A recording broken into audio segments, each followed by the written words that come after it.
पोहोचलात, हो. कशी व्यवस्था दिसली तुम्हाला? लाखो या ठिकाणी अभिवादनासाठी काम येत आहे ते असतात. अजून अर्धवट आहे. नाही, मला वाटतं शासनाकडून असणारं लोकांच्या सोयीची जी व्यवस्था आहे तिचं नियोजन चांगल्या पद्धतीने झाले असं मी त्या ठिकाणी म्हणेन. येण्या जाण्याची असणारी व्यवस्था सुद्धा आहे त्या ठिकाणी. स्तंभाचा असताना शोभीकरणाची सुरुवात आहे, मला वाटतं पूर्ण होईल 7-7:30 वाजेपर्यंत. हा एक इतिहास आहे, मानवतेचा इतिहास या देशातला, असं मी त्या ठिकाणी मानतो. जातीप्रथेची जी व्यवस्था होती त्या जातीप्रथेच्या व्यवस्थेच्या विरोधातला हा एक लढा होता आणि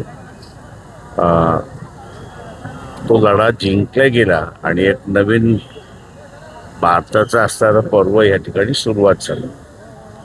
ही वस्तुस्थिती आहे की ह्या लढ्या जिंकल्यामुळे असणारं ब्रिटिशांचं राज्य हे पूर्णपणे भारतावरती इस्टॅब्लिश झालं आणि पण एक नवी विचारसरणी ज्याला आपण म्हणतो ती सुरुवात झाली आणि देशाची तोपर्यंत उभारणी नव्हती, ती भारतीय देशाची असणारी उभारणी सुरुवात झाली. हे मला वाटतं एक या लढ्यातून असणारा सुरुवात झाली असं मी त्या ठिकाणी मानतो. महापालिकेच्या निवडणुका सुरू आहेत आणि अनेक ठिकाणी युती आघाडी यामध्ये अनेक जण कन्फ्युज होते.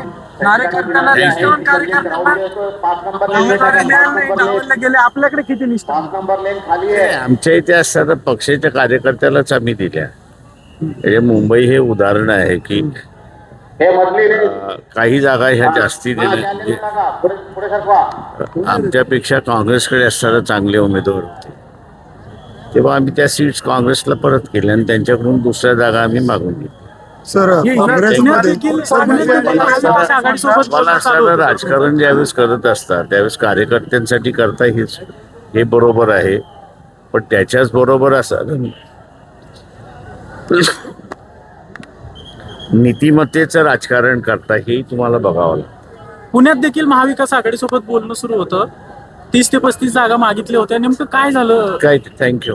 सर मुंबईमध्ये काँग्रेस बरोबर तुमची युती झाली, 62 जागा मिळाल्या, मात्र ऐन मुंबईला तुम्हाला 16 जागा मिळाल्या नाही, उमेदवारच मिळाला नाही सर.